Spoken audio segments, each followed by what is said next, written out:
The following is an Operation Podcast production. You're really kind of challenging the idea Alzheimer's is not a single disease. You're saying it's actually a multifactorial process rather than just this one isolated pathology, right?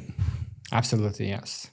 We're going to a paradigm shift in the way we look at Alzheimer's disease, and we look at the way we look at aging in general. Treat the treatable components, and these things do three things. They increase blood flow to the brain, they reduce inflammation, and they improve the natural cleaning and rinsing that happens in the brain. As a result of all of these things, the patient gets better. And when you don't get enough sleep, when you don't get enough deep sleep specifically, then a lot of things accumulate, including amyloid.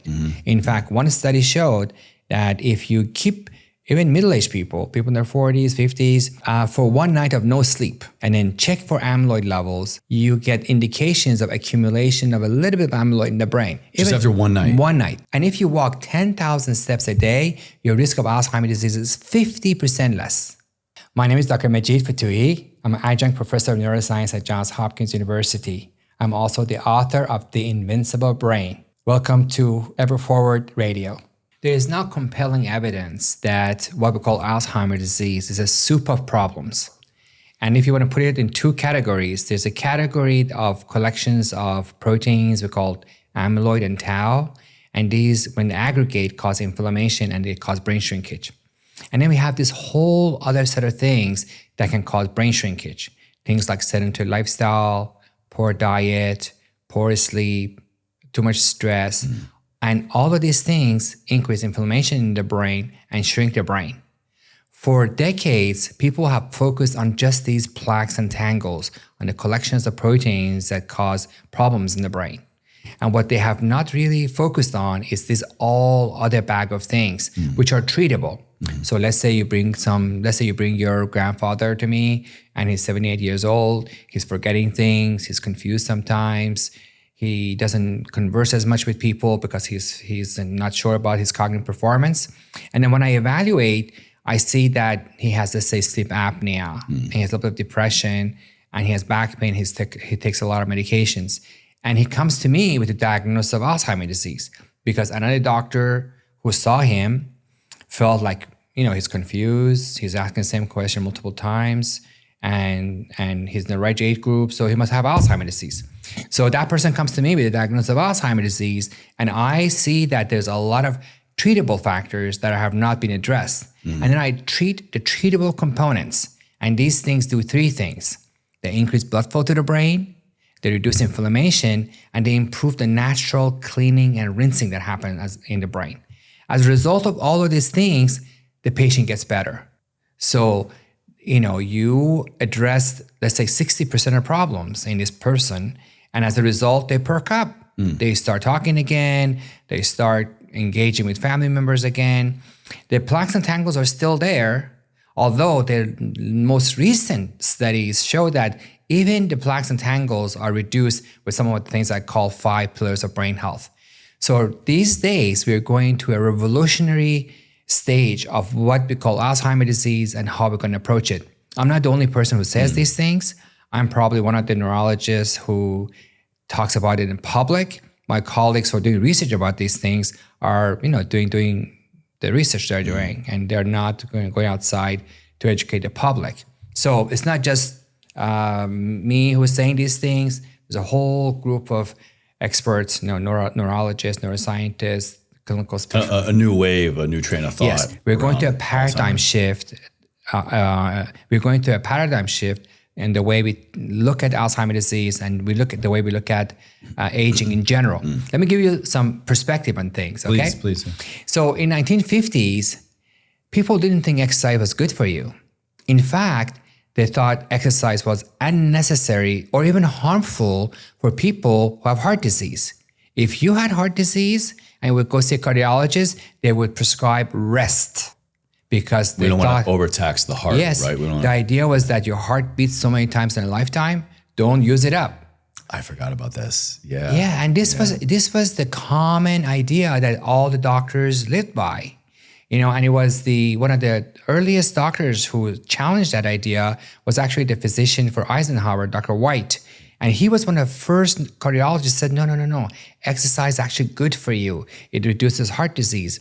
Because around the same time, a study showed that if you look at bus drivers and bus conductors in London, the bus conductors who go up and down the stairs in those buses and they get out of the bus, they have far fewer heart attacks than the bus drivers who always sit and have a sedentary job, whereas the conductors, they have more or less same profile, young men doing these things. And then another study in US showed that in general, men who exercise seem to have protection against heart disease, not so much the women. So these were the early studies. In fact, there was an article in the New York Times in 1980s with a title, "Some Cardiologists Believe Exercise is Good for You." It was so revolutionary. Oh my God. The 80s, that's not that long ago. It's not that long ago. It was not long ago. As a child of the 80s, I can... Exactly. You're a kid. Not that long ago. Exactly. And of course, 1990s, more results show that, yes, you can delay heart disease. You can protect the heart with exercise. And of course, obviously, exercise is good for you. And it's so apparent that the more exercise you do, the longer you live, the healthier you'll be, and the healthier you'll be. Right, yeah. You have healthier skin, healthier kidney, healthier liver, healthier everything. And we don't even question that. And I'm sure that 10, 15 years from now, people are going to look back at us and say, why didn't people take care of themselves? Why didn't they take care of the brain? They took up everything else and they did not take care of their brain. And why did they just let the cognitive decline go down without doing anything? It will be so obvious. And it won't be like 50 years from now. Oh, no. It will be like 5 or 10 years from now. Because we already know so much. There's so much in the news. Every day there's something about, if you eat healthy, if you eat a Mediterranean diet, you're less likely to get Alzheimer's disease. If you exercise more, you're less, you're less likely to get Alzheimer's disease. Brain trainings are, controversial, but some studies show that they're good for you. So we're going through a paradigm shift in the way we think about brain aging and Alzheimer's disease. I want to go back to what you were saying kind of at the very beginning of how immediately I thought of this concept, the chicken or the egg. We develop these plaques in the brain, or the brain develops these plaques that lead to things like Alzheimer's, dementia, which then kind of have these negative health cascading effects of not focusing, not engaging, not in conversation, not exercising. But also I'm hearing you say that by not exercising, by not utilizing the brain, by not being aware of, healthy nutrients in the diet, we can then also develop these same plaques. So is it one causing the other? They both cause the same end results. And also I heard you say that just by kind of addressing these things, are we actually reducing these symptoms? Are we reversing Alzheimer's, or is it too late? Chicken or the egg? And when is it too late basically to work on this stuff? These are excellent questions. You really got it. You got it, Chase. I'm training the brain. You asked some of the best questions I've received in a long time. You got the crunch of the matter. So here's the story. There's early onset Alzheimer's disease where plaques and tangles seem to happen out of nowhere. Somebody's 50 years old, 55 years old, suddenly they can't work, they can't operate the dishwasher, they get lost in their own neighborhood, they're otherwise healthy. Seemingly healthy, pretty active. This is called early onset Alzheimer's disease, which is a disease, which is, lifestyle factors help, but it's a primary neurodegenerative disease caused by collection of these proteins. And then we have late onset Alzheimer's disease, when people get confused and develop symptoms in their 80s. Now, why do people in their 80s develop these plaques and tangles, which happen to be the same things that early onset patients develop? Right. So it appears that these things can happen by themselves out of nowhere, but they can also be provoked by poor lifestyle choices. And so when you look at someone who has late life Alzheimer's disease, their brain has plaques and tangles and a whole lot of things. In fact, it's never the case that a 90-year-old or 85-year-old has only amyloid plaques and nothing else. And it's also very rare that somebody in 80s has plaques, tangles, and nothing else. The most common characteristic of an older brain is a soup of abnormalities. There are some small strokes. There's something called leaky brain, where the blood vessels are damaged, and the content of blood, like clotting factors, immune factors, seep into the brain tissue and they cause problems. Oh, really? Wow. I haven't heard of that. So the brain of an older person has a lot of things, and plaques and tangles are a part of this problem. For example, when you have a good night's sleep, the pulsation of the heart causes the pulsation of small blood vessels in the brain. And around the blood vessels there's a sleeve where there's a clear fluid called CSF. With each pulse, this fluid is pushed through the brain. It's a beautiful system that was discovered not too long ago, this cleaning system. This is the lymphatic system? The lymphatic system. And then the CSF with all the dirt and all the metabolic byproducts and things like amyloid then gets collected on the venous side, on the sleeve, around the veins, and then it goes to the top of the brain, superior sagittal sinus, and the lymphatic system, and gets out of the brain. This is a natural waste management system in the brain that happens. But only happens if we're sleeping. But it happens throughout the day and at night, but it happens mostly during deep sleep. During deep stages of sleep, this system of lymphatic system seems to be at its peak. And when you don't get enough sleep, when you don't get enough deep sleep specifically, then a lot of things accumulate, including amyloid.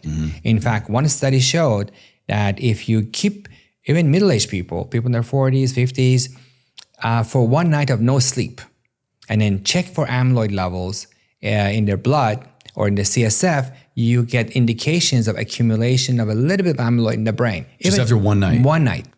So there's a natural process that happens every night. Now, several studies have shown that if you sleep fewer than 6 hours a night, for 1 or 2 years, your brain is okay. Your brain doesn't shrink. You still do fine, especially if you recover and then you have normal sleep.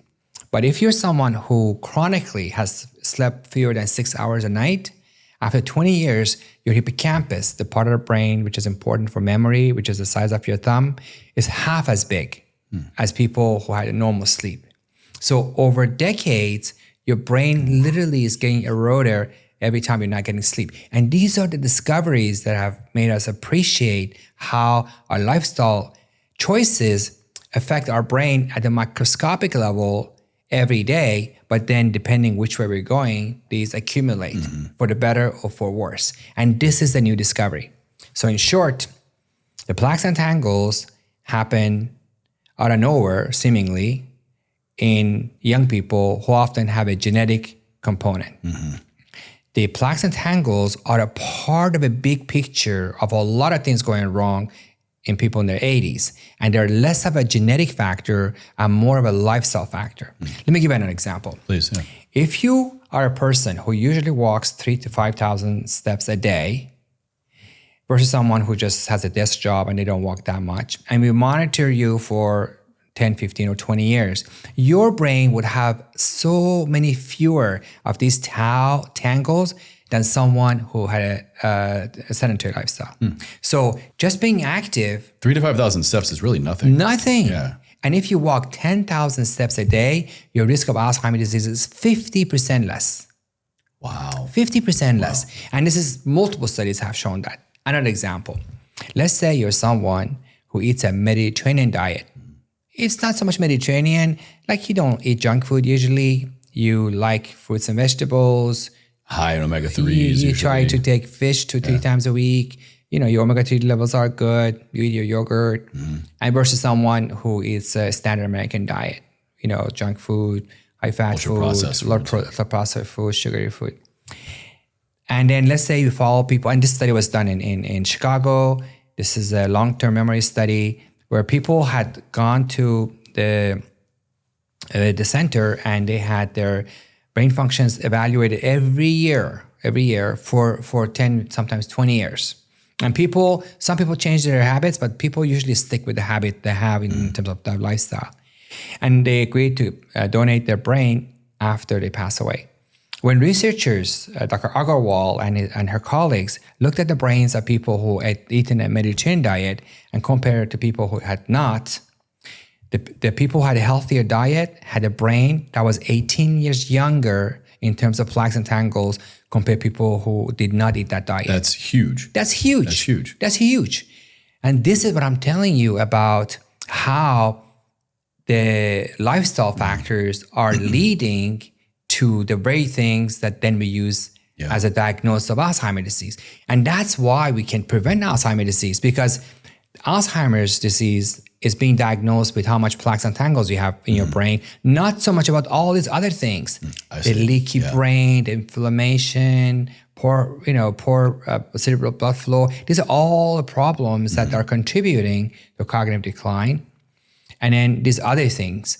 But it's, traditionally people have looked at how many plaques and tangles you have in your brain to give you a diagnosis of Alzheimer's disease. And I know that's important when we're talking about Alzheimer's and dementia and a lot of different chronic illnesses and disease. We need to kind of get very myopic. We need to look at one particular thing, whether that's a biomarker, whether that's a symptom, whether that's really anything, because that can really kind of put us on the right path. But what I'm hearing you say is, let's say, for example, just looking at amyloid, is that inhibiting? Is that too short-sighted? If by just looking at this one marker, which is an important marker, right? We need to measure what is going on if this buildup is on the brain.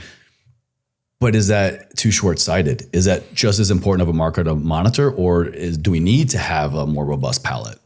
You're absolutely right. And I wish some of my colleagues would be able to express the same concept. Maybe I should get into neuroscience. I don't know. It fascinates me. Yeah, no, you have gotten it. And usually people do what other people do. You follow the leader. Usually people have been talking about plaques and tangles.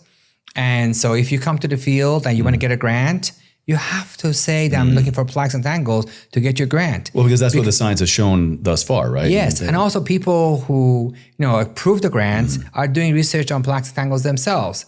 So if you're working on plaques and tangles, you're more likely to get your research funded than if you say, look, I'm going to look at leaky brain. Not that these things are not getting funded, they are. Which is important to get the funding for and this we stuff, are getting it. But there's something now that is not questionable anymore. There's something that has been established without any doubt, that an older person's brain has a mixture of different pathologies. It includes leaky brain, reduced blood flow, inflammation, reduced lymphatic system, as well as plaques and tangles, which are part of this messy situation in the brain. See, when I talk to people, I say, listen, you need to create a beautiful brain for yourself. Think of your brain as a garden. If you neglect the garden, weeds grow, the ones you want to grow, and the fruits that you want, the trees with fruits you would like to work, they don't blossom as much, but the weeds grow, and soil is dry. It's not optimal. And then, you water it regularly, you add some fertilizers, you remove the weeds, and you put insecticides, and, your trees blossom and you have a lot of fruits. Your brain's the same way. You have control over what happens to your brain. This is the concept I like people to get, that you have control over how healthy your brain is, just as much as you have control on how healthy your teeth are or how healthy your heart is functioning. See, another thing used to happen in old days was if you got to your 70s and 80s, half people would have dentures because, people didn't take care of their teeth. And over the decades, they will have so many cavities that they would just remove all the teeth and put dentures. It was like an accepted norm of aging. It was a part of aging. Yeah. And these days, of course, you go outside, you see very few people in their 70s and 80s who have dentures, because people learn that if you take care of your teeth, they will stay well and they stay function well until you die. There's nothing about aging that means your teeth have eroded. Right. Yes, if you don't take care of them, if you don't brush, if you don't floss, if you don't see a dentist regularly, they will decay. That normal aging would affect your teeth, but it doesn't have to. See, the big picture is this. Aging is not a gradual decline that ends in death. Aging should be living life to the fullest and just drop dead and get over with. And if you're a healthy person, you need to pick up good habits about taking care of your brain just the way you take care of your teeth. And the reward for you will be that when you get to your 80s, you'll be living life.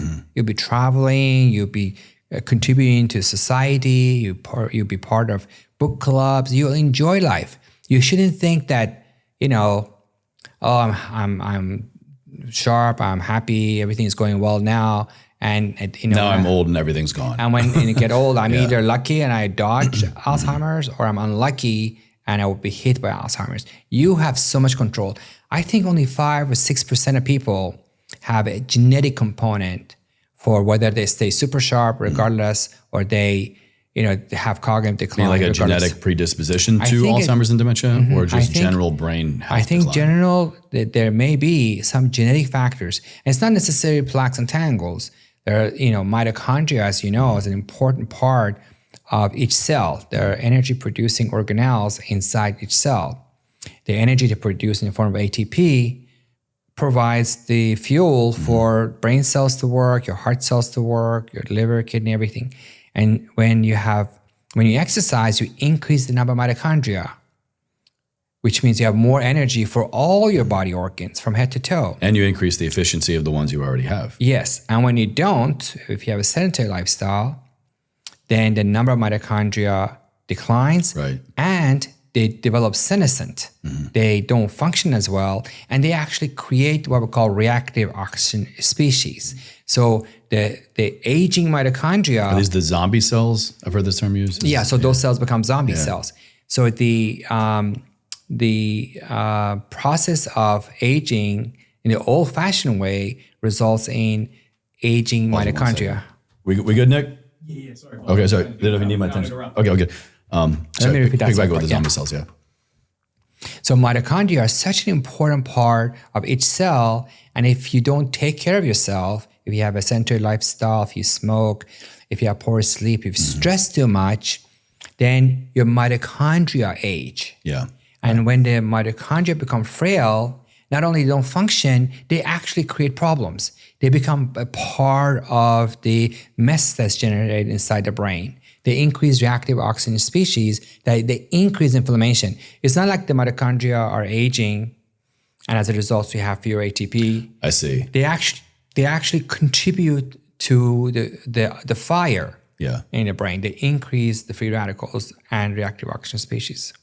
If we could maybe I'm jumping the gun here a little bit. We've already kind of addressed the aging process, the natural, air quote here, natural aging process that we typically have seen people then ultimately suffer the Alzheimer's dementia diagnosis. We've also talked about how lifestyle factors and certain, high level nutrition can lead to this as well. If you had to hierarchy kind of put things in order that have the most chance of us not getting Alzheimer's or dementia, and or kind of reducing maybe some of this buildup that we've already experienced, what would it be? Would it be sleep? Would it be nutrition? Would it be physical activity? I think we're clear already that you said, all of it matters, and we need to kind of have this holistic approach. But if you had to rank these things, what would it be? Exercise. Exercise first and foremost. I think exercise is by far the most important contributor to healthy aging. Are we talking just daily physical activity or like vigorous exercise? I think any activity is better than nothing. And if you have a centered lifestyle and you start doing things, you see the biggest improvements. If you already exercise an hour a day and then you exercise 2 hours a day, there may be a 5% improvement. The increase in benefits is not linear. After a while, it plateaus. So you get the most benefit from doing something compared to nothing, or doing something more than just a little bit. I see, okay. However, if you just walk 3,000, 5,000 steps a day, that alone is a major contributor to keeping your brain healthy. Let me tell you all the things exercise does. So we talk about mitochondria. When you exercise, you increase the number of mitochondria in proportion to increase your fitness. So let's say you work out and increase your VO2 max, which is a measure of fitness. The higher your VO2 max, the more mitochondria you'll have in a linear fashion. And if you are someone who's 72 years old who hasn't exercised much and has low levels of mitochondria, if you then do 2 months of regular exercise to increase your VO2 max, the number of mitochondria increase. 2 months of even just this 3,000 to 5,000 steps a day? No, in order to increase your VO2 max, you have to do more. Okay, so we need a linear increase in exercise. Yes. So if you do exercise that increases your fitness, there's a linear relationship between increased fitness and increased number of mitochondria. When you exercise, you increase the number of neurons in the part of the brain for memory, which is called hippocampus. Hippocampus is the size of your thumb. You have one on the right, one on the left. And these neurons have the capacity to regenerate. You can get new neurons in your hippocampus at any age. And research has shown that when you exercise, you increase the number of neurons more so than any other intervention. So if you sleep well, if you challenge your brain, reduce stress, those other interventions It's exercise, really. do not increase the number of neurons. Exercise. And it's sort of curious to me why. Why would exercise increase the number of new neurons in your hippocampus? The other thing that can happen with exercise is that you reduce inflammation in your brain. So the more you exercise, the lower will be levels of inflammation in your brain. And when you exercise more, you improve cognitive performance. So again, you get a group of people, you measure their VO2 max at the beginning, and you monitor them over time, and you will see that the cognitive function, whether it's memory, attention, processing speed, improves, and your overall brain health improves. You have better overall brain health. The other thing that exercise does is that it improves that lymphatic system that I talked to you about. There are only two things that seem to be associated with high lymphatic system. Number one is deep sleep. Number two is exercise, more so than anything else. So, exercise is really the fountain of youth. Yeah. It's incredible the number of benefits that exercise has. I didn't even talk about, you sleep better, your mood is better, your self-esteem is better. It's the benefits are just endless. I was kind of expecting you to lead with sleep just because of all the things that I've read and researched about sleep health, especially when it relates to the lymphatic system. That seems to be the key necessary component to the lymphatic system accurately, efficiently, and consistently engaging to, help us just like clear out all this extracellular waste, but also kind of reduce this amyloid and plaque inflammation that could potentially lead to Alzheimer's and dementia. So I'm curious then, is sleep number 2 after exercise? And if so, it's hard how can we make sure we're getting proper deep sleep? It's really difficult to rank order the other things. The exercise really stands out. The 5 pillars of brain health are exercise, sleep, nutrition, stress reduction, and brain training. Brain training is a very important factor in keeping your brain sharp, but the other 4 are all important. So exercise number 1, I think, sleep has levels. There's someone who has poor sleep some nights, and there is someone who has never had a good night's sleep in years. And there's someone who has poor sleep but doesn't have sleep apnea, but somebody who has only 3 hours of sleep, and during the 3 hours that he or she's sleeping, they snore a lot and they stop breathing. They're not getting the deep sleep. They're not getting deep sleep, but they're also getting oxygen deprived because of this stop breathing that happens with snoring. So the same thing goes with nutrition. You could be someone who eats well, has occasional junk food, occasionally high processed food and high trans fats, and there's another person who eats, hamburgers and French fries and sodas every day, all the time. So there is degree of severity of the situation, and any one of them could be very bad if it's extreme. Sure. Ideally, you want to have a little bit of these 5 components of brain health in your daily routine. The one thing I think most people don't appreciate is that there's no one thing that will cure it all. There's no one miracle cure for keeping your brain healthy. Just like for your teeth. Brushing your teeth obviously is more important, but flossing it and making sure that you have regular checkups to see if there are no cavities, and just taking care of your teeth in general, it's not just one thing. Same thing with your heart. You can't just lower your cholesterol and assume you would never have a heart attack. Right, yeah. And so you need to appreciate that when it comes to brain health, because there are multiple problems in the brain. See, if there were one problem, you would try to have one solution.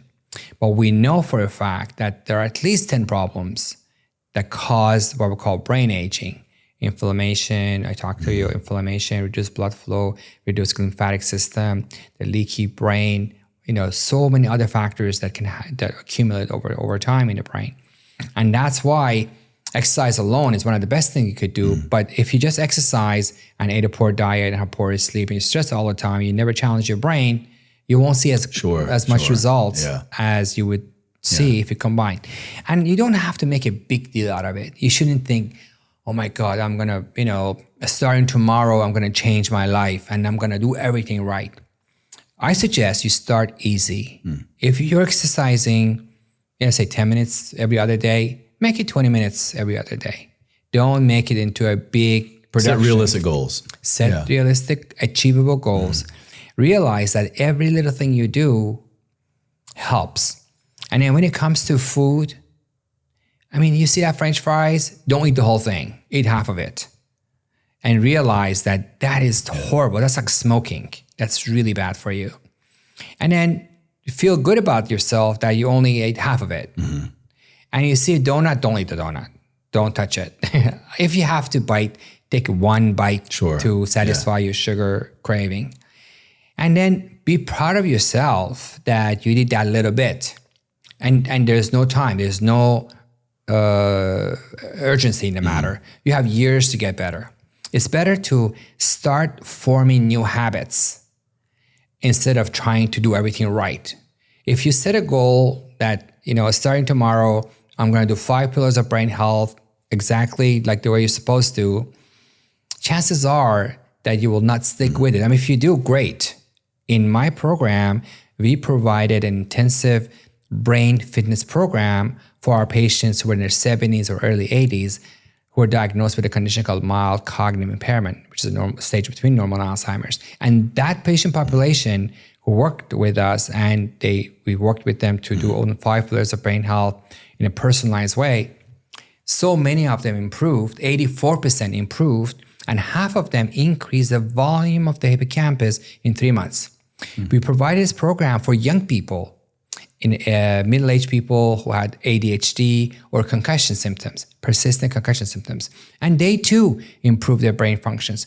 We didn't measure MRIs on their brains because of, just logistics.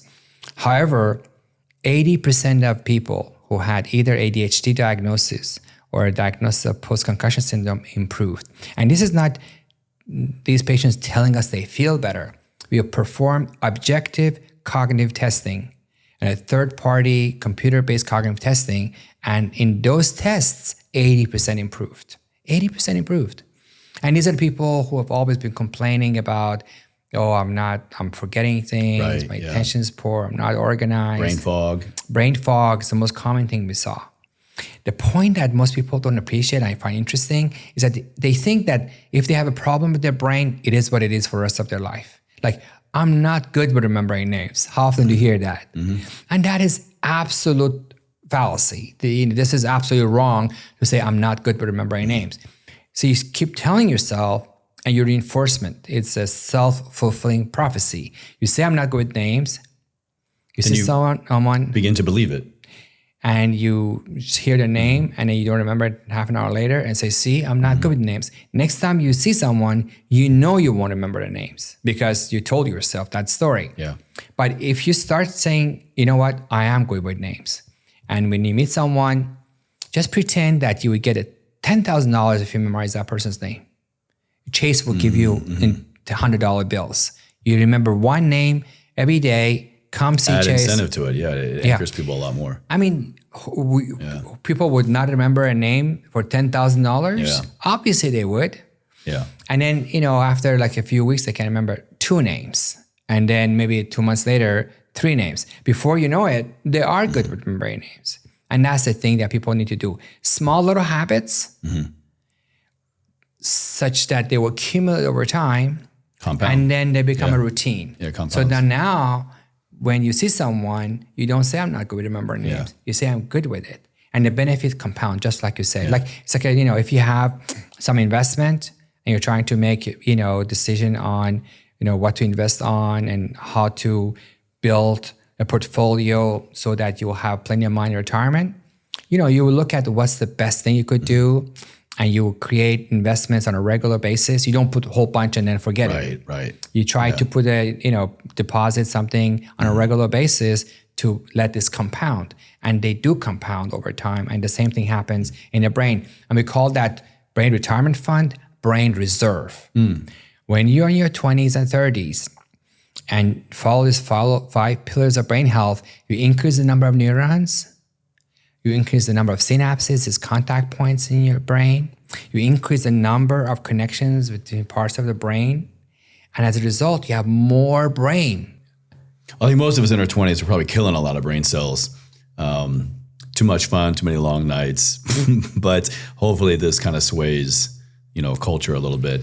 I want to go back to something that came to mind about MCI, the mild cognitive impairment, particularly in the age group you were talking about, people in their 70s, 80s, and above. Do you think people are being misdiagnosed, too quickly diagnosed with Alzheimer's and dementia, when in fact it really more realistically falls under this category of mild cognitive impairment? And if so, what really are the determining factors that would get somebody into MCI versus Alzheimer's and dementia? Part 2 of this question, let's say someone is given a diagnosis of Alzheimer's and dementia. We do these 5 brain health pillars or any other lifestyle modification. Can we get demoted into MCI? Can we get down throttled into this? Is there a way out of it, basically? Let me answer the first question first. So MCI, mild cognitive impairment, is a stage between normal and Alzheimer's disease. In this stage, a person may repeat the same question multiple times. They say, what are we doing for dinner tonight? And you say, oh, we're having some spaghetti. And an hour later, what are we eating for tonight? We're going to have some spaghetti. 10 minutes later, what are we having for dinner? They totally do not register the information that was repeated to them 4 or 5 times. And they're genuinely surprised when somebody says, well, I told you that 5 times. I'm curious, sorry to interrupt you right here. Maybe this is like splitting hairs, but is it that the person doesn't remember that interaction at all, or they just they don't remember the answer? So they remember part of it, but not right. the So hippocampus is ground zero for learning and memory. And as hippocampus shrinks, that consolidation of memory, which is required for you to keep that information, doesn't work. So they're not even sure, like, did I ask this? Did I get an answer? There's no file of that conversation in the brain. See, when you and I talk, I remember some of the things from our conversation today. We were talking earlier about our families and stuff like that. I probably remember that even 10 years from now. Somebody says, oh, you went to LA, you talked with Chase. I'll tell them about the conversation we had because I'll remember that, because that's a unique function. Not, the information I'm telling you is something I talk about all the time. So that happens because my hippocampus is there, and especially if something's emotional, then the hippocampus registers it better. So that becomes a normal part of, remembering things. Hippocampus is a part of the brain that consolidates memory and sends it to parts of the brain that works for library to keep it. And every day, lots of things happen that are not worth remembering anyway. And so that information gets discarded. When people get older and develop mild cognitive impairment, often the hippocampus is getting smaller and that consolidation doesn't happen. But there are also times that a person may have depression and their hippocampus has not shriveled that much, but they just don't really listen to you. When you're talking, they're in their own world and the information doesn't go through your ear. Oh, somebody can have hearing loss. A person has a hearing loss, they hear the conversation, but imagine the sound is muffled and it really doesn't quite register. And that can lead to the same effect? And that can cause the same problem. No way. Yes, I'll give you an example. Actually, I'll give you an example right now. That's terrible. Like, a friend of mine was telling me, my dad is losing it. My dad is an engineer. He's done a lot of things right. He was always exercising, but he keeps asking the same question. He's sort of withdrawn. What's wrong with him? So, being my friend's father, I called him. I knew him for years anyway. As I talked to him, he couldn't hear me because I was talking on the phone. And I said to his wife, "Is like, what's going on?" He said, "Oh yeah, I can't hear." I said, "Well, that is a problem." He got a new hearing aid, and all his problems are solved. Wow. He started engaging in conversations, and this was 20 years ago. Wow. 20 years ago, we had that conversation. Had I not talked to him, had somebody else would have a typical, I don't want to say that nobody would have done this. A typical conversation would be, he goes to a doctor, he is repeating himself, he's isolated, he must have this condition called mild cognitive impairment. because it was still driving, it was still functioning. So in Alzheimer's or dementia is when somebody loses the ability to function. That's called dementia in general. And if it's not Lewy body dementia or Parkinson's dementia, we call it Alzheimer's dementia or Alzheimer's disease. So Alzheimer's is a subset of dementia. So there are 3 stages: normal, age-related memory loss, mild cognitive impairment, which is sort of in between stage, and dementia in general, or Alzheimer's being subtype of that. In general, when people go to a doctor and have symptoms of MCI, when they tell the doctor the symptoms, the diagnosis of MCI is based on clinical information. I see. Yeah. And just like example I told you from my friend's father, the information, the clinical story doesn't say what's going on in their brain. It could be depression, or another simple example. A person lives alone. Let's say grandma is living alone. And because she's living alone, she's not interacting with people. Right. Yeah. And after a while, she starts forgetting things. And once people forget things, they say, "Oh, you forgot things." And she says, "Oh, I'm forgetting things." She does less. And she's just out of practice. So she's not engaging her brain. Yeah. Now put the same grandma and put it in a house next to grandchildren. And then she interacts with grandchildren every day. Her MCI disappears because now she's enjoying her life. She's engaging with the grandchildren. Now, there are times that MCI is really because of significant atrophy in the hippocampus, and that's more challenging to treat because now we're dealing with really decades of problem. So then would that be more, is it like a qualitative measurement we can look at, or does there need to be more in-depth brain scans to definitively go, this is this level of MCI or this is this level of dementia and Alzheimer's? Exactly. The brain scans help, and these days there are biomarkers. There are biomarkers for plaques and tangles. We don't have biomarkers for this, all the other things that cause problems. But even the plaques and tangles are helpful because they at least give part of the picture of what's going on in the brain.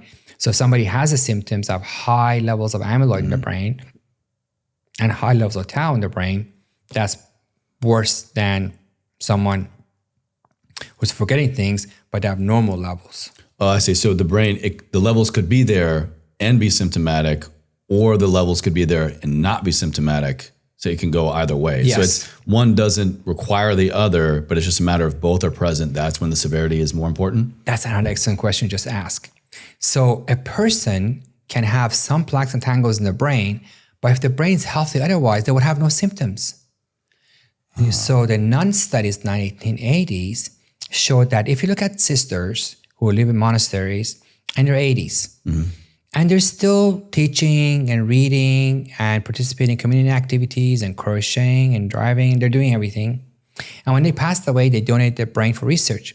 And researchers looked at their brain and they saw a lot of the sisters had plaques and tangles in the brain and had no symptoms. And why? Because the brain was healthy otherwise. Remember, I start by telling you there are 2 categories of things in the brain. The plaques and tangles, and it's all these other things. The inflammation, the blood flow, the rinsing system in the brain. And these are all important factors. Together, they make a person go below normal. But if somebody has plaques and tangles and the brain is healthy otherwise, even with the plaques and tangles would not be enough to cause symptoms. Wow. And they found that only sisters who had these factors and they had small strokes, which is what happens as a part of things, then they will become symptomatic. I see. So that was a great question you asked. The bottom line is you have normal, you have MCI, and then you have Alzheimer's disease, the clinical diagnosis. But you can get biomarkers to see how bad things are in the brain. If you have symptoms and things are bad in the brain, well, we have a problem. But doesn't mean it's over. It means we have a problem more so than let's somebody has symptoms, but they have normal biomarkers and normal brain imaging. That person clearly has something simple as, I'm not something simple, something treatable. This is kind of more the better of the worst scenario. Yes, less of an evil, because hearing loss could be a good example. Vision loss, air pollution. A study by Lancet showed that 45% of dementia cases in the world can be prevented. 45% of dementia cases in the world can be prevented by addressing 14 risk factors. And the 14 risk factors are metabolic issues like high cholesterol, obesity, diabetes, sedentary lifestyle, hearing loss, vision loss, isolated living arrangements, air pollution, a lot of things that can erode the brain do erode the brain. And as a result is... I've never heard of air pollution being one before. Yes, air pollution, one of them. Exactly. Okay, so going back to our conversation about normal MCI and Alzheimer's disease. Let's say somebody has MCI and they do have small hippocampus and they do have plaques in their brain. And here's where I did my study. I looked at patients who had MCI, who had significant cognitive decline. They were still functioning. They were still driving to our brain center, so they were still doing things. They were not quite Alzheimer's yet. We're in that stage in between. And these were the patients who had abnormalities in the brain. The MRI showed small hippocampus, and they had symptoms. They would repeat themselves. And 84% of this patient population improved. 84% of these patients, these people who were convinced they were early stages of Alzheimer's, and they were, technically. Wow. Had I not worked with them, they would have continued to decline. Wow. And 84% had a statistically significant improvement in their cognitive functions, and the brain MRI showed that half of them grew the size of the hippocampus to such a high degree that we could see an MRI. Wow. I never forget I got a call from a radiologist because, these are MRI done radiology office. One of the radiologists picked up the phone and said, Dr. Fotuhi, what are you doing in your office? I've never seen people's hippocampus increase in volume. I always see that hippocampus decreases with aging, and I keep getting your patients and I see the hippocampus is growing. What are you doing? They're getting older, the hippocampus is getting bigger. Yeah. How? So the guy was saying, what are you doing? Yeah. And I said, well, actually, we have an excellent program. And I told him about the program. I said, I need to send my mother to you, and so forth. So the next thing is, what if somebody has Alzheimer's disease already? So Alzheimer's disease has different stages: mild, moderate, and severe stage. If you have mild Alzheimer's disease, you're almost at the border of MCI. You're like a little bit off. You maybe stop driving, but you do everything else. And moderate is when you don't know what year it is. You forget names of family members. And severe is where you just sit home. You can't do anything. You put the keys in the fridge. You just totally out. If you are moderate severe dementia, unfortunately, there's no hope. There's no coming back from that. No coming back. Nothing we've seen to reverse. And people who have mild stage of Alzheimer's disease can improve a little bit. So a recent study actually from California, Dr. Ornish, showed that if you provide patients with MCI or early stages of Alzheimer's disease with a multidisciplinary program that combines those 5 pillars of brain health over a 6-month period, they decrease the amount of amyloid in the brain and they improve their cognitive function. Oh, come on, that's the best. Yes. It's amazing. It's amazing. And there are 5 other, and this was a randomized controlled study. It wasn't like, you take a group of people and you provide interventions for them and get better, and you never know, who were there, they got better, was a placebo. No. In fact, a lot of times the placebo arm who goes to these centers are not supposed to increase their exercise, but they see everybody else is doing it. Yeah, placebo effect. They actually, some of them do. They're not supposed to. Yeah. They're asked to please don't change lifestyle. We're going to put you in the program for next round. Please don't change anything. You can't stop them from exercising, but they can see that, these other people are looking better. Please don't try to get better. Yeah, please don't do it. We're going to put you in a program in 6 months. Just hang in there for 6 months. So the answer is, if you have age-related memory impairment, we definitely can help you. You should not go around telling people I have poor memory for names or my memory is not good. I'm not just good memory. Don't say that. Stop right there. Your brain is an incredible, beautiful organ. It has a high degree of malleability, which we call neuroplasticity. And if you're not taking advantage of that beautiful neuroplasticity in your brain, it's your fault. Don't blame anybody else. If your parents have MCI, doing these things helps more than 80% of them. There's still 10% that will, despite all these things, 16%, despite everything else, they may decline, depending how bad things were for decades. But in my experience, more than 80% of them actually improve their memory. Wow. It's not that they decline less, which is definitely happens. Which could be a win in some cases. Just like halting Yes. negative decline of any health matter Yes. is a win. But we're saying that's happening and we're getting better. and getting better. Of course, you don't become better like they were in Right. the 20s. They're like one notch better than compared to what they were a year earlier. They don't sort of miraculously. Yeah. I mean, we need to be realistic. However, if they're repeating themselves 10 times a day, now they repeat themselves twice a day, they actually remember some things that surprise everyone. That's a huge win. Yeah. And especially if somebody has mild stage of Alzheimer's disease, this is where you need to be realistic that you could slow the decline and can make them one notch better. You can't expect them to be like the way they were in the 40s. What about utilizing different parts of our brain? What I mean by that is, most of us go through our day-to-day life and we have to be, very, very dialed in, very focused, very task-oriented, very just like, here's the carrot, do the thing. But then sometimes we get to jump into more creative aspects. We get to just think, we get to meditate, we get to paint, we get to go on a walk, we get to just not do the task. Is there a benefit to using different parts of our brain, different forms of creativity versus task-oriented activities, left brain, right brain stuff? Is there anything that you've seen to kind of matter? Yes. I think it's easy for people to think of their brain the same way they think about their body. You can work out your biceps, triceps, you can work on your core, and you can improve the strength of your legs. You can work on getting in shape, lose a few pounds. There are so many things you could do to make your body healthier. And of course, if you do things that improve multiple parts of your brain, multiple parts of your body, you'll be in better shape. So instead of just doing rowing all the time, if you mix it up and do some weight training and some aerobic exercise and some balance exercises, then you keep your body toned and proportionate. Strong, proportionate. The same goes with your brain. You could choose to just work on the memory. You, Chase, can become a memory champion.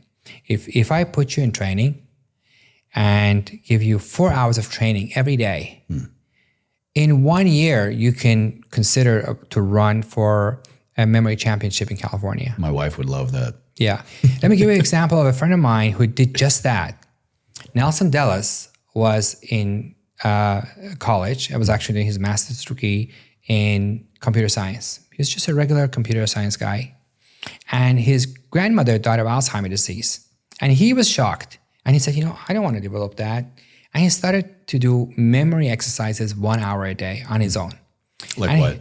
He would just, memorize a deck of cards. Okay. And there are lots of techniques. There are lots and lots of books on memory tricks on how to improve your memory skills. Memory training is a skill that you can work on just like any other skill. Short-term and long-term memory? Short-term and long-term. Okay, so they both matter. Right. So then he did like 2 hours a day, and then he really liked that he was getting better. He did 3 hours a day. And then there was a small memory game championship in Miami, and he decided to participate just for the fun of it. And he won. He got really ambitious. He said, maybe I can go for a state memory championship. There's such a thing as annual memory championship games. And he won. And then he was doing 4 or 5 hours of brain training. And he went to New York and participated in the US Memory Championship, and he won. So he was a computer science student with no gifted memory of any sort. He wasn't even literature major or something that has to do with a lot of memory. Right, yeah. And now he won the US Memory Championship 6 times. And he's now, I think, 40 years old. And he just won recently, I think last year, he won it again. And this time he competed with a lot of younger people. And he won for the 6th time the US Memory Championship. This is an example that we all have the capacity to work any part of our brain. And if you work on the memory part of our brain, it will excel. And if you work on the part of our brain for processing speed, it can be faster and faster. If you work on your brain for sequential and executive function, that part of your brain is better. He memorizes a deck of cards in 45 seconds, and he can memorize 20 decks of cards in a row. He has memorized the pi digits to 10,000 digits. Whoa. And these are the things that our brain is capable of doing. That seems humanly impossible. But it is possible. It is possible. By just training the brain. By just training the brain, intensive training the brain over years. And that's why I think if you decide to become a memory championship, do 1 hour a day, 2 hours a day, and do 4 hours a day, you can definitely become U.S. Memory champion in California. A couple other points here. One, I feel like just what I've seen come up in discussion, honestly, in a lot of other podcasts, and just kind of where we are in the world of always having access to something. I feel like we have lost the ability, the wants to get bored. And I feel like when we get bored, that's really where a lot of this creativity, this natural creativity, ideas, imagination, when we shut down cognitive function, more or less, I'm very exaggerating here, but we allow the what if to come in, the other part of the brain. Are we doing ourselves a disservice by not allowing ourselves to get bored anymore into what a lot of people are misunderstanding, I believe, to be wasting time, not being a high performer, not filling every minute on your calendar for this white space, this seemingly dead space? Are we doing ourselves a disservice by not letting ourselves get bored anymore? Yes, absolutely. Because a lot of creativity comes when your mind is just floating on itself. For me, that's what happens. When I go for a long bike ride, sometimes I go for like 80 miles, 100 miles bike ride. Wow. And I don't listen to any music. I don't listen to any podcasts. I just let my mind go. And that's where I get a lot of ideas. I think success in life happens in leaps when you think outside the box. If you do the same 9-to-5 job and you just say it over and over again, and you don't think, what if I do this? What if I add something here? What if I send that email? What if I call that person? What if I ask that person to do such and such? That's when major things happen. Minor things happen when you just do the same thing over and over again. These are quantum leaps in brain health, but also our overall life, right? I think exactly. Yeah. Because you need to think outside the box to have those quantum leaps. The quantum leaps don't happen as long as you do the same old every day. And unfortunately, with social media these days, the moment a person has a few minutes standing in line or have to wait in the dentist's office, they go on the phone. There's no time for them to just ponder on things in life. So I'm always in favor of challenging your brain and, be productive toward the 5 pillars of brain health. I also think it's very important to have some time to just do nothing. Yeah. There's a part of our brain called default mode network. It's a part of our brain that works when your brain is idle, when everything is quiet and just the car is idle. And we wanted to do that because and that's an important part. we have to control every bodily function without it. So for example, one of the studies have shown that people who have less of that default mode network are more likely to get Alzheimer's disease. Now, that reminds me of tell you something. Whenever you hear something or somebody tells you increased risk of Alzheimer's disease or risk of Alzheimer's disease, it's important to keep things in perspective. Let's say a person who is 82 years old has a 6% chance of developing Alzheimer's disease. And if somebody increases that by 3%, 3% of 6% is like less than 1%. So that's really not that much. So when you hear in the news something, this increased risk of Alzheimer's disease, decreased Alzheimer's disease, it's important to look at the numbers. Because, I see. For example, people say drinking coffee, it reduces risk of Alzheimer's disease. It's important to keep in mind that, if it's 0.001% difference, it's enough to be detected scientifically. Does it? Because I reach for my cup of coffee? Well, that's why I talk about 5 pillars of brain health. The 5 pillars of brain health are things that move the needle significantly. There are a lot of minor things like supplements. People talk about creatine, people talk about, so many supplements. And in advertisement, they say reduce risk of Alzheimer's disease because they've given it to some mice and they saw some plaques and tangles differences. That's a massive claim. And the claim is technically correct because they reduced the plaques and tangles in animal models. Specifically, you're talking with creatine? Like creatine actually was one of the studies I did have randomized controlled study. And I think that was a better done study. So creatine actually is a higher level in terms of benefits for the body and the brain. The problem there is that you need to take 20 grams a day, which I find difficult for myself to. That was a lot. Yes. For how long? So that was a study, I think it was 6 months or a 6 month study. Is that human or mice? That was in human studies, yeah. Humans were taking 20 grams creatine a day for 6 months? I don't know the details, but that was the gist of it was, and there was a placebo arm. So when you have studies, when there is a placebo arm and it's a randomized control trial where the intervention was randomized, that's reliable. That's when I say, this is important. Many studies have shown that omega-3 fatty acids are beneficial, not only in animal models, but in human studies. Those who have higher levels of omega-3 fatty acids are less likely to get Alzheimer's disease. What about also C15? So there are at least 1,000 supplements, 1,000 supplements with claims to have reduced or increased amyloid and tau. And you have to realize animal studies are animal studies. You don't know how like 20 grams of creatinine in a mouse will be equivalent of 2 kilograms for us. So the animal studies give us clues, give us suggestions of what may or may not work.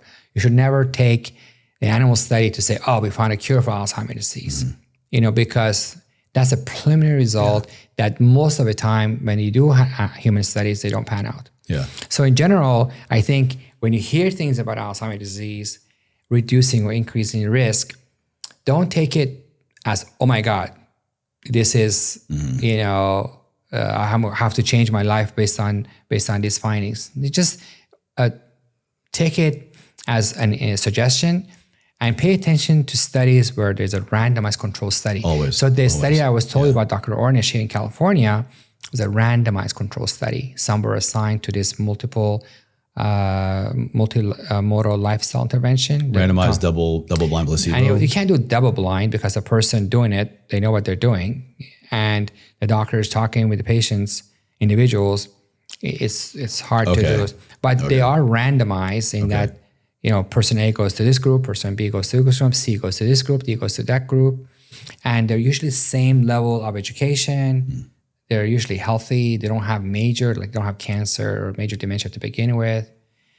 So the bottom line is many things can affect the brain.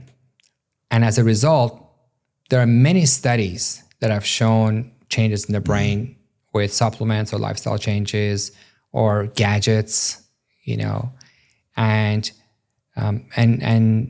few of them have been shown with randomized control studies. With the 5 pillars of brain health, we have many randomized control studies that these interventions really make a difference. That's why I talk about 5 pillars of brain health and not 15 pillars of brain health. Right, yeah. I think it's also a little personal share here. I think and I talk about this a lot on the show, the importance to know thyself cannot be underestimated here. Be a study of 1, N equals 1 here. You have to really, even just spending, in an ideal world, I'm kind of spiraling here, but I would say in an ideal world, and this is what I used to even do with some of my patients in clinic, ideal world, 30 days. 30 days, change nothing.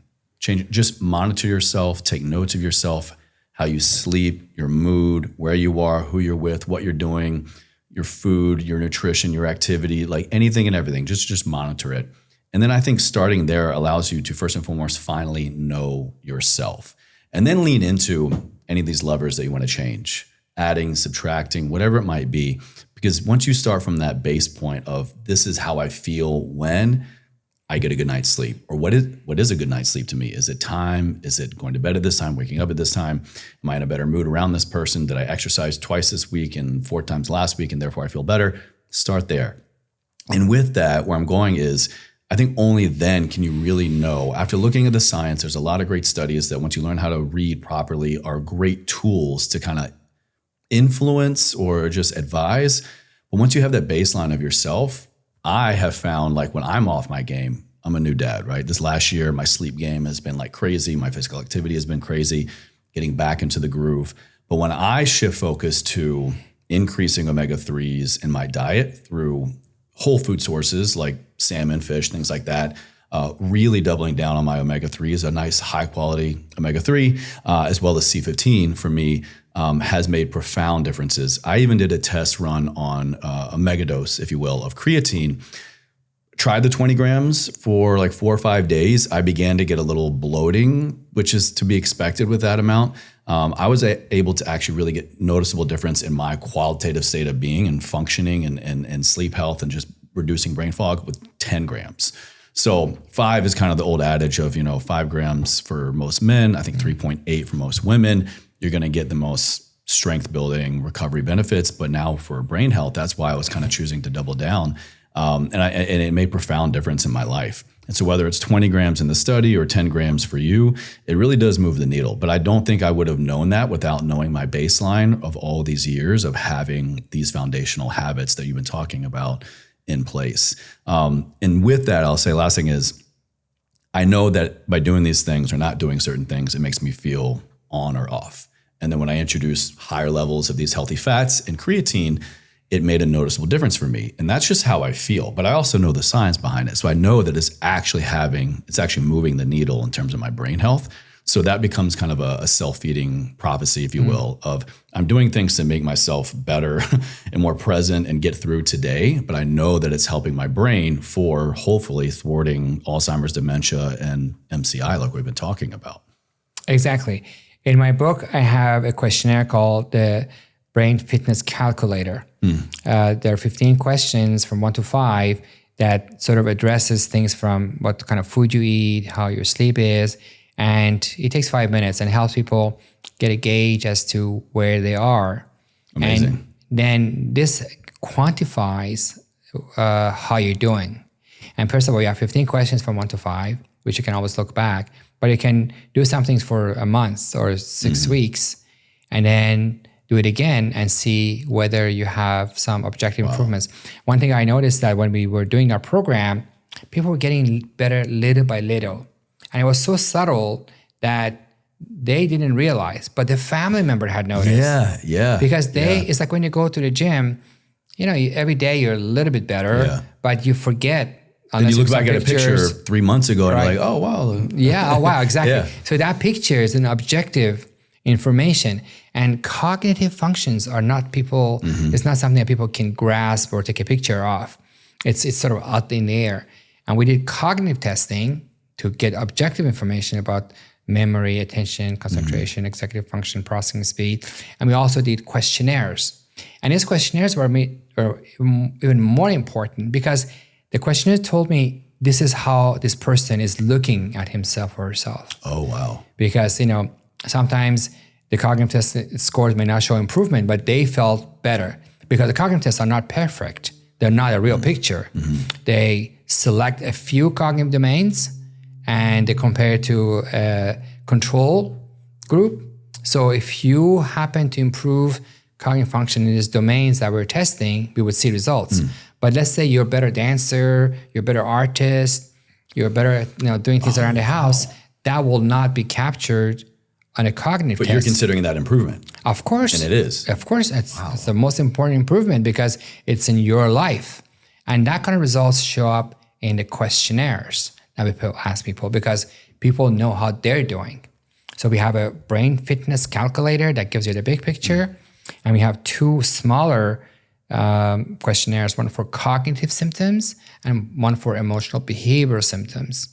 And we saw over and over again that the load of symptoms that patient had at the beginning was reduced at 6 weeks and it was reduced at 12 weeks. So we had a 12-week program and we do a full assessment with all things at the beginning, 6 weeks and 12 weeks. And that's how we captured the 84% improvement in our patient population. That's incredible. I tell you, I feel that I have discovered something very simple that everybody can do with interventions that are readily available, cheap, and people are not doing it. And I'm sure that 10 years from now, everybody says, of course. Yeah. Of course you have to do the 5 pillars of brain health. Like you don't even question it. Like the same way that we exercise these days and we don't question that exercise is good for you, where, 70 years ago, you were told to take it easy, rest if you have heart disease, don't do it. And now it's so obvious. It has been a serious paradigm shift. And we are in the midst of this paradigm shift. I and many other neurologists who have looked at this data have come to the conclusion that cognitive decline with aging can be prevented. That you can keep your brain sharp, just like you can keep your body strong, just like you can keep your teeth healthy and strong, you can keep your brain healthy and strong with doing certain things. There are certain things, like maintenance things, that you could do for your brain, which is those 5 pillars of brain health. And if you do them religiously, a little bit at a time, then your brain, as you were saying, has compounding effects. Yeah. And a little bit adds up to a lot in 10 years and 20 years. Yeah. And by the time you get to your 80s, you have a huge brain reserve. And if plaques and tangles came out of nowhere, you still will function better. Yeah, you've got a significantly better, higher fighting chance. Yes. I have one other question before I get to my final question. Where I feel we are currently, here 2026, beginning of 2026, a lot of us, myself included, on a regular basis, dare I even say daily basis, we are using technology in ways that, hell, I didn't even have 10 years ago, much less, the generations above me, particularly with AI. And using things like, Google and Gemini and ChatGPT and, Siri in our phones, we now have technology that is very readily available to problem solve, to, dare I even say, think for us in ways that I fear we're kind of developing a crutch for. It's solving problems here and today and making our lives better. Dare I even, again, we can, become more efficient. We can maybe even make more money. We could launch businesses. We could scale. We can connect. Is that doing a disservice to our brain because we don't have to think as much? I would say we're thinking differently. Maybe we're having to come up with different ways to ask different questions, which I think is a great thing. But if we're needing to do less thinking, are we trading like a win today for a lose in 10 years, basically, when it comes to brain health? I think that our brain has evolved over millions of years. And at each generation, there are challenges unique to that generation. So for example, when internet was discovered, people were thinking like we're doomed. Everything's on the internet and people are not going to use their brain. And when a GPS became a regular part of life, then people thought that, we're not going to use our brain. And what happens with each generation of people is that we lose some of our cognitive capacities, and those parts of the brain may evolve less. But then new parts of the brain are challenged in new ways. For example, these days when you go to airport, those automatic check-ins are a part of every airline. Right. And 20 years ago, if they had those things, nobody would have gone there and check in themselves and print the tag and put it in their bags and go check in automatically. I personally use AI a lot because I'm always checking on things. And I find that I have to use my brain because, I'm not going to rely on ChatGPT for everything, but it gives me hints. And I have to now tackle bigger problems. The AI is taking care of some problems, but now I'm going to the next level and I'm capable of thinking in more complex ways. Yeah, I think it's like delegation, right? I think it's best to, take the stairs instead of elevator because, it gives you the opportunity to challenge your body. And in routine things, you have to type an email, you should do it yourself, then ask ChatGPT to do it for you.